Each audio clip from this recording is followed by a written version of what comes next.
स्वर्गीय बाळासाहेब ठाकरेंच्या शेवटच्या भाषणामध्ये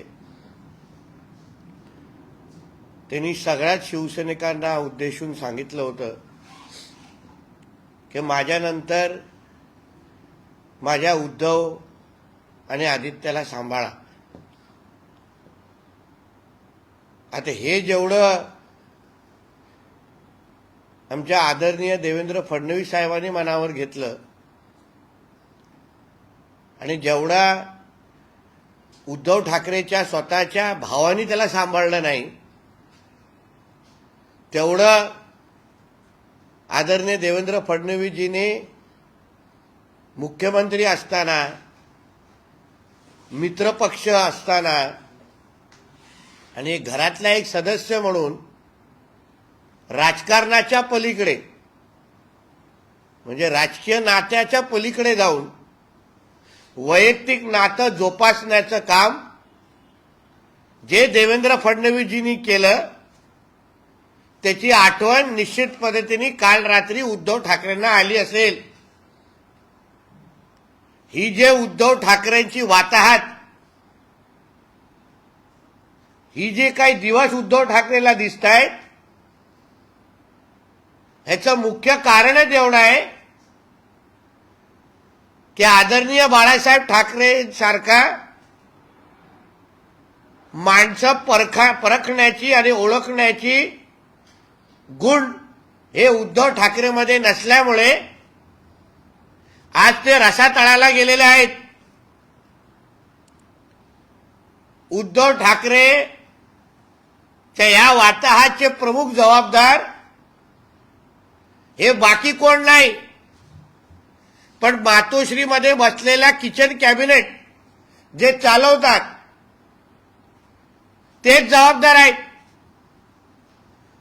ज्यांना उद्धव ठाकरेंनी पदं दिली, आमदार केलं, खासदार केलं, ज्यांच्यामुळे सन्मान्य राणे साहेब, सन्मान्य राज साहेब, मग एकनाथ शिंदे साहेब अशा सारख्या असंख्य निष्ठावान शिवसैनिकांना दूर केलं, ते हे किचन कॅबिनेट चे लोक ज्यांच्या मागे 5 मतदार पण नाहीत, त्यांना मांडीवर बसून त्यांचे लाड करत उद्धव ठाकरे बसले म्हणून त्यांचा हा दिवस आलेला आहे. उद्धव ठाकरेचे हे वाताहतचे जबाबदार 2 अनिल आणि तो भांडूपचा शकुनी मामा आहे. ज्या लोकांनी स्वतःचं दुकान चालवण्याच्या पलीकडे शिवसेना नावाच्या संघटनाला संपवून दाखवलं, उद्धव ठाकरेला पूर्ण बर्बाद करून टाकलं, बाळासाहेबांनी दिलेला शब्द ज्यांनी कधीच पाळला नाही, या अशा नालायकांना उद्धव ठाकरे मांडीवर घेऊन बसले, त्यांना आमदार खासदार करत बसले. म्हणूनच तर कालच्या पत्रकार परिषदेमध्ये उद्धव ठाकरेला एकटंच बसायला लागलं. एकटाच बसलेला माणूस. हे नियतीचा खेळ आहे. स्वतःच्या वडिलांना औषधं वेळेत देणं नाही, स्वतःच्या वडिलांना म्हातारा आणि कुत्रासारखा घाणेरडे शब्द वापरणं,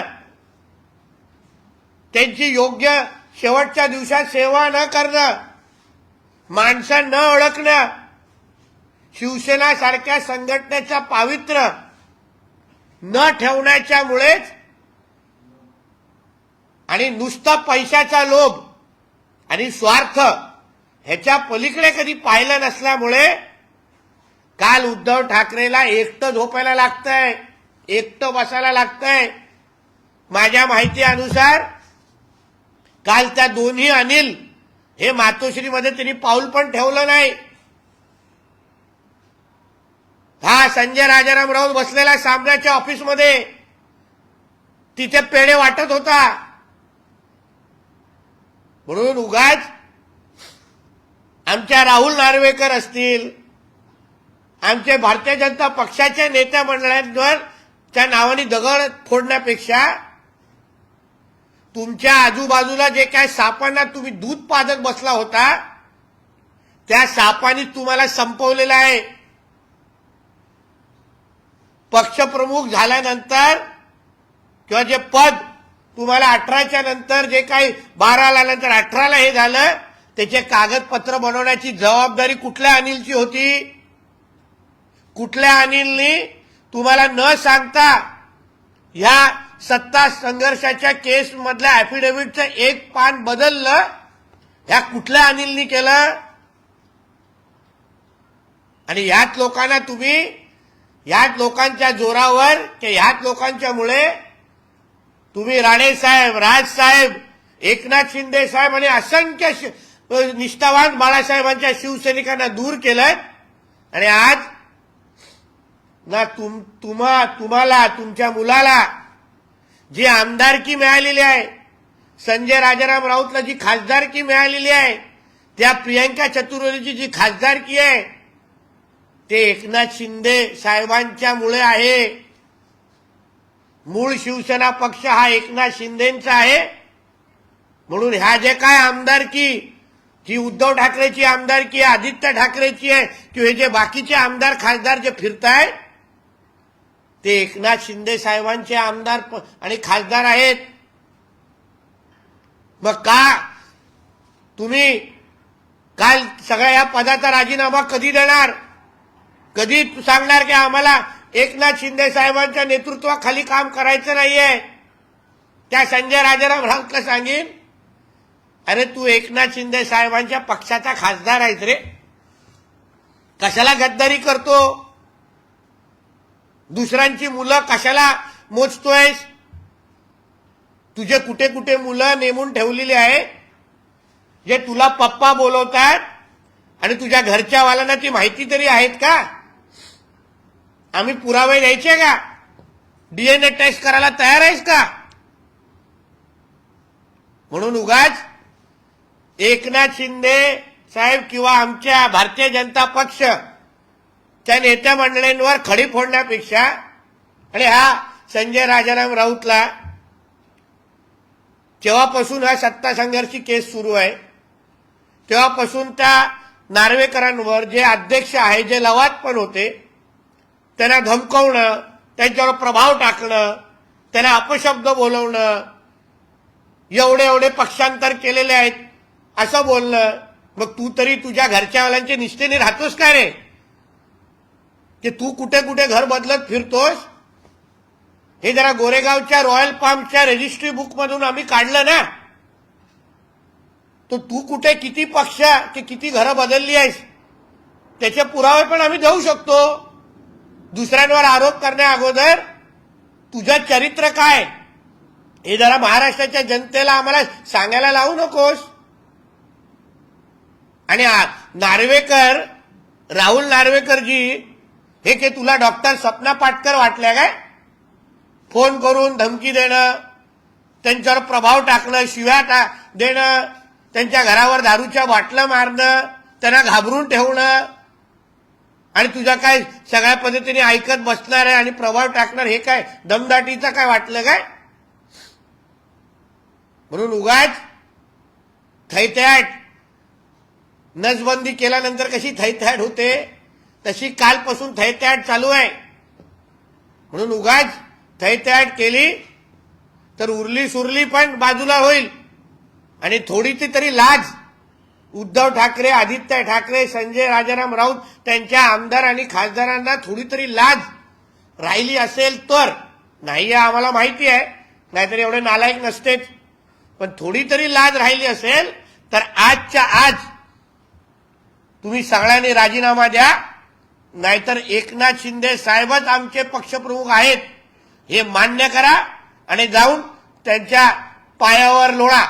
एवढी हिंमत असेल तर उद्धव ठाकरेला सांगेन, एवढी गुरुमी दाखवून आता तुझं मशाल चिन्ह पण तुझ्याकडे नाही राहणार रे बाबा. ते फक्त एकाच अंधेरीच्या निवडणुकीसाठी मिळालेलं. यापेक्षा सांगेन की निवडणूक आयोगाकडे विनंती कर आणि मशालचं चिन्ह गेलंय, फावडा चिन्ह मिळतं का बघ, फावडा. त्याचा प्रचार करायची गरजच नाही. तोंड उघडल्यावर लोकांना कळेल ह्याला फावडाच बोलायला पाहिजे. म्हणून जे आमच्या देवेंद्र फडणवीस साहेबांनी तुमच्यासाठी केलं, तुम्हाला सांभाळलं, त्या माणसाची तुम्हाला किंमत कळली नाही. म्हणून काल रात्री रडत बसताना किंमत मोजावी लागते, हे लक्षात ठेवा आणि हे डोक्यात बसून ठेवा. धन्यवाद. राहुल नार्वेकर जे आहेत ते न्यायाधीशाच्या भूमिकेत होते, त्यांनी न्याय निकाल दिलेला आहे त्यांच्या बाजूने, परंतु एकेरी टीका जी आहे ती होताना पाहायला मिळते. एक अध्यक्षस्थानी असलेल्या व्यक्तीबद्दल म्हणून संजय राऊत असेल की एकेरी टीका करताना ते म्हणून तो बोलतोय ना, या संजय राजाराम राऊतला त्या काय डॉक्टर सपना पाटकर वाटल्या काय? पाहिजे तेव्हा काही शिवाय घालायच्या आणि आम्ही गप्प बसणार. विधिमंडळाला चोर मंडळ म्हणतो, मग तुझ्या मालकाचा मुलगा तिथे येऊन काय गोट्या खेळायला येतो काय? त्याला सांग चोर मंडळावरून राजीनामा दे. मला वाटतं आमचे राम कदम जात आहेत हक्कभंग, तेव्हा आम्ही बघू काय सरकार म्हणून भूमिका घेऊ. की वारंवार विधिमंडळाचा अपमान करण्याचं काम हे नालायक करतायत, जे स्वतः त्या आमदारांच्या जोरावर निवडून आलेले आहेत. जिथे हा संजय राजाराम राऊत राखतो त्या वॉर्डाचा नगरसेवक पण भारतीय जनता पक्षाचा आहे. म्हणून हा काय दुसऱ्या लोकांना चोर मंडळ बोलत बसतो. काँग्रेसला राम मंदिर निमंत्रण मिळालंय, पण ते म्हणतात की हा आस्थेचा विषय आहे, राजकारणाचा विषय नाही, ते त्यांनी जाण्याचं टाळलं. कारण का काँग्रेसला अयोध्यामध्ये राम मंदिर बनावं हे कधीच त्यांची इच्छा नव्हती. राजीव गांधींपासून सोनिया गांधीपासून ते मल्लिकार्जुन खरगे आणि राहुल गांधींपर्यंत कोणाचीच इच्छा नाही की अयोध्यामध्ये राम मंदिर बनावं. त्यांना बाबरी तुटण्याची तेवढं दुःख होतं, त्याच्यापेक्षा मोठं दुःख त्यांच्या आयुष्यात नाही. म्हणून आम्हाला अपेक्षितच पाऊल चाल त्यांनी खेळलेली आहे. म्हणून हिंदू द्वेष करणं हे काँग्रेसच्या डीएनए मध्ये असल्यामुळे त्यांनी योग्य तो निर्णय घेतलेला आहे. पत्रकार परिषदेमध्ये उद्धव ठाकरे उभाटा गट हा जो शब्द त्याच्यावर संतापलेले पाहिजे. स्वतःच्या नाव आणि स्वतःच्या वडिलांचं नाव घेणाऱ्या लोकांना चीड येत असेल तर मग उद्धव ठाकरेचा एकदाच तुम्ही डीएनए टेस्ट करा आणि बघा तो बाळासाहेब ठाकरेंचाच मुलगा आहे का. तरी तसंच बीएमसीच्या असंख्य कचऱ्याच्या डब्यामध्ये कधी कधी काय काय भेटतं, तिथून उचलून आणलं असेल. म्हणून तर त्यांना स्वतः त्यांचं नाव घेतल्यावर राग येतो ना. मग तो खरंच उभाटा आहे की आता जाऊन ते सगळंच बोलणार नाही. रोहित पवार असं म्हणतात की भाजपच्या एका प्रमुख नेत्यांच्या सांगण्यावरून कालचा निकाल जो आहे तो राहुल नार्वेकरांनी जाहीर केला. असं आहे ना, रोहित पवारला सांगायचं की तुझी काय लायकी आहे हे जितेंद्र आव्हाडनीच काढलेली आहे. तुझं पहिलं घातलेला डायपर बाजूला काढ आणि मग भाजपवर बोलण्याची हिंमत दाखव. डायपरमध्ये फिरणाऱ्या लोकांनी भारतीय जनता पक्ष आणि मोठ्या लोकांवर बोलू नये, उगाच आई ओरडेल. त्याने असं म्हटलं की शिंदे आणि फडणवीस जे आहे ते कार्यक्षम नाहीये, म्हणून अजितदादा सध्या काम करतात. माझं म्हणणं आहे की शिंदे साहेब, फडणवीस साहेब, अजितदादा ही मोठी मोठी नाव घेण्यापेक्षा तू किती मोठा नालायक आहेस हे तुझ्या जरा पक्षाच्याच लोकांना विचार. कारण का जितेंद्र आव्हाड असेल किंवा अन्य तुझ्या पक्षातले लोक तुझी काय रोज उठसूट लायकी काढतात, त्यानंतर तुला या मोठ्या लोकांची नावं घेण्याचा तुझा अधिकारच राहिला नाही. बोले सर, हिंदी में जानना चाहेंगे कांग्रेस और गठबंधन में जो जो पक्ष आते हैं कि राम मंदिर का पूरा जो इवेंट है वो भाजपा ने हाईजैक कर लिया है, इसकी वजह से हम वहां पे नहीं जाएंगे, न्योता आया है कि दिल नहीं जाएंगे. कांग्रेस की तो भूमिका, लेकिन कांग्रेस के साथ महाराष्ट्र में राष्ट्रवादी शरद पवार ग्रुप भी है और उद्धव ठाकरे भी है, क्या कहना चाहेंगे? देखिए, कांग्रेस के डीएनए में है कि हिंदू विरोध. कांग्रेस कभी नहीं चाहती थी कि अयोध्या में राम मंदिर बने. इसलिए जो अपेक्षा कांग्रेस से थी उस अपेक्षा के हिसाब से कांग्रेस ने वो डिसीजन लिया है, क्योंकि उनको अयोध्या में जाके राम लल्ला का इतना बड़ा मंदिर बनना है. वो देखने के बाद ना राजीव गांधी जी के आत्मा को शांति मिलेगी, ना राहुल गांधी को रात को नींद आएगी. इसलिए उनसे जो अपेक्षा थी वही उन्हें निर्णय लिया है. मगर मुख्य मुद्दा जो है, जो आपने प्रश्न पूछा है कि उद्धव ठाकरे और शरद पवार जी के गुट का भी वही भूमिका है क्या, इस बारे में उन्हें स्पष्टता बोलना चाहिए ना. क्योंकि वो कार्यक्रम किसी भारतीय जनता पार्टी का नहीं है, और वहां के मंदिर समिति ने एक साथ में आके सब न्योता दिया है अगर वो न्योता मंदिर समिति का अगर उनको स्वीकार करना नहीं है तो उनसे बड़ा हिंदू द्वेष और हिंदुओं का द्वेष करने वाला इस देश में कोई है ही नहीं। इसी के ऊपर फिर से एक बार की जहां तक बाबरी का सवाल आता है तो शिवसेना क्रेडिट लेने में हमेशा आती है, मतलब उद्धव ठाकरे आते हैं, लेकिन जिस तरीके से कुछ दिन पहले राम के ऊपर मतलब राम अंसारी ने ये कंट्रोवर्सी अवॉइड नहीं की, उसके ऊपर भी ठाकरे मुझसे कोई बोला नहीं, और अब जब कांग्रेस विरोध कर रहा है वहां पे जाने का तो उसी कांग्रेस के साथ उद्धव ठाकरे है, किस तरह से आगे की राजनीति? देखिए, उद्धव ठाकरे ने का धर्मांतर हो चुका है, मैं बार बार बोलता हूं, इसलिए उद्धव ठाकरे मुल्ला उद्धव है और मुल्ला उद्धव अपने पूर्ण जिंदगी में जाके कभी भी किसी भी सनातन धर्म या हिंदू धर्म की बाजू ले ही नहीं सकते, क्योंकि उनको फिर मस्जिद में नमाज पढ़ने को भी देंगे नहीं। इसलिए जो अभी उद्धव ठाकरे से ये सारी अपेक्षाएं करना हम लोग ने बंद करना चाहिए, ऐसे मैं कहूंगा। एक सवाल, कल शिवसेना किसकी प्रमुख नेता चुना गया, प्रमुख नेता के ऊपर नार्वेकर जी ने निकाल दे दिया है। अभी अजित पवार गुट भी एक निश्चिंत हो गया है इसी के बाद, क्या आपको ऐसे लगता है आगे भी कि यही मतलब राष्ट्रवादी भी अजित पवार की है और इसके बारे में भी जो बहुत से अटकलें हैं उसके ऊपर क्या? देखिए, मैं इतना ही कहूंगा कि दो केस के तरफ देखने का तरीका अलग अलग हो सकता है। इस सारा का सारा अधिकार जो जज जिनको देवा है वो हमारे राहुल नार्वेकर जी का है। वो खुद एक लॉ एक्सपर्ट है और वो लॉ के अंदर, कायदे के अंदर रह के, वो दायरे में ही रह के वो सही निर्णय उन्होंने कल भी दिया था और आगे जाके राष्ट्रवादी कांग्रेस के बारे में देंगे, इतना उनको ठाम विश्वास है।